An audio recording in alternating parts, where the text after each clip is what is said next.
So oftentimes when we talk about world Christianity, and here in the Center of the Study of World Christianity in Edinburgh, we're very familiar with Africa in particular and African Christianity, and oftentimes in African Christianity there's this discussion of intercultural theology and liberation theology as two major directions of Christian thought in Africa. And what I find in Asia, which is very interesting, is that these two directions are also there, but they are directions that come together in the theology and the practice of the churches. That in Asia, many parts of Asia, when we talk about China or parts of India or Indonesia, that Christians think about engagement with the society, engagement with the public, but also coming through reflections of spirituality, reflections of their own culture, and trying to integrate their cultural and religious understandings of the past into their public engagement.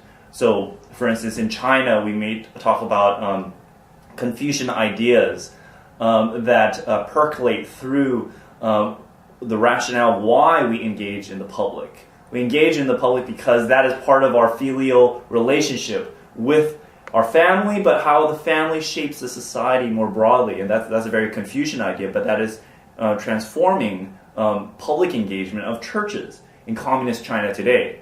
Or we could talk about parts of India where there's thinking of the cosmic Christology, of how the Spirit of God is working through Christ, through all of humanity, and therefore including those who are Christians and non-Christians, those who are Hindus and Buddhists along with Christians. So we're talking about interreligious work as well as social political work as well.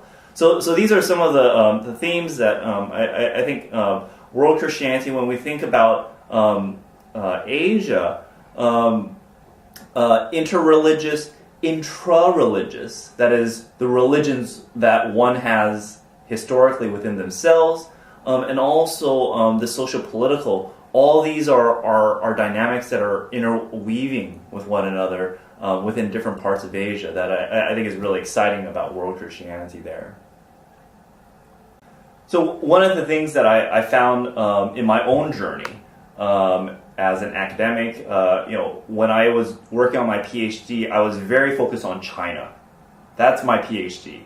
I'm doing my work on China, Chinese Christianity, and when I was doing my PhD in Birmingham, a lot of the emphasis there was on Asia, but also on Pentecostalism, and these were the things that I was informed about.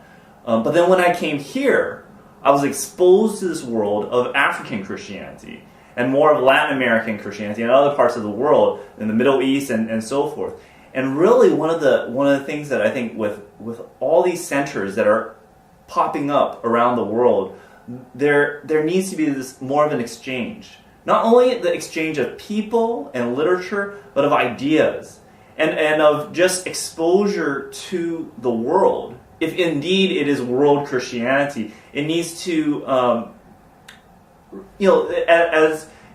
we sit in a seminar, I remember sitting on my first seminar in the Center for the Study of World Christianity here in Edinburgh on African Christianity and thinking, this is so foreign to anything I've known.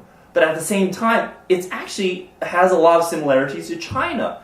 And the interaction with ideas and exposure of different contexts is really something that I think the centers can do so much more work in working together and collaborating for things like this.